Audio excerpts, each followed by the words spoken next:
For me, there was never a particular personal moment in my own experience that kind of connects me in the space with working with people who are homeless. But since I've been doing that, there have been many, many times that have connected me.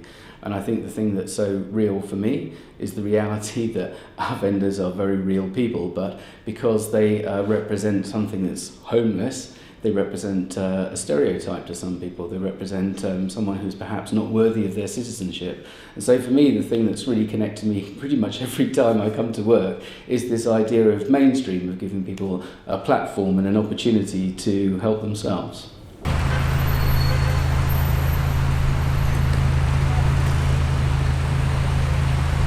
The first thing that I'd like people to do when they walk past a big issue vendor is actually recognise the fact that they're there. Our vendors will always describe putting on the red tabards they wear as putting on a cloak of invisibility.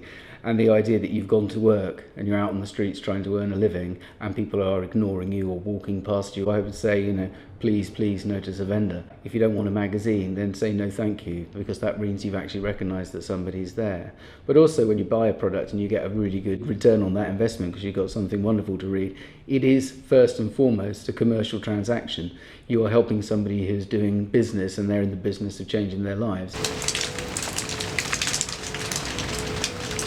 The reason why I believe in the big issue, and I think pretty much anyone who actually comes across it starts to believe in it, is on this basis of self-help. Vendors come to us to buy a product and they spend their own money on that product and they're trying to help themselves at a time of great adversity. So for me, the thing that really distinguishes the big issue is the scale and the reach, engaging 2,000 or so active vendors across the UK, 500 at least in London. All of these people are going to work like the rest of us, free to be exploited in the marketplace, and they're choosing to make a difference at a time of kind of often great personal crisis. And the spirit and the endeavour and the change that can be achieved through business is one of the things that really makes the big issue, in my mind, unique.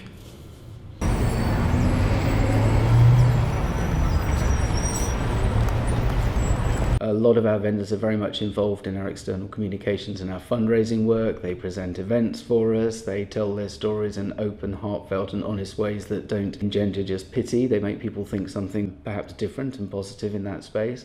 So very much sort of collectively, I think of all the different times that our vendors have helped change somebody's mind.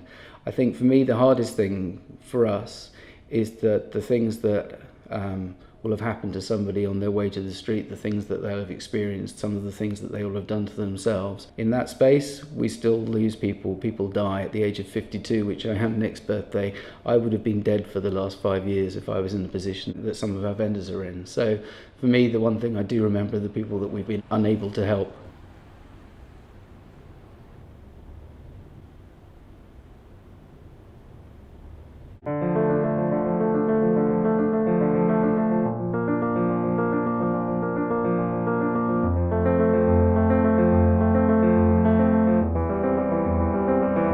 The big issue started on the streets of London, and that is reflective of the fact that London remains a magnet for people who are falling out of life, who are experiencing extreme social and financial exclusion. And people sometimes think, gosh, the streets must be paved with gold, but of course they're not. In some instances they're simply paved with cardboard. But there are densities of vendors right around the country. So for the 500 or so average number of vendors we have in London, there's probably just under 300 in the Midlands. There's a big group of vendors in Glasgow and in Edinburgh and at the end of train lines. So wherever we can be with someone, wherever we can give opportunities for people to earn, we will.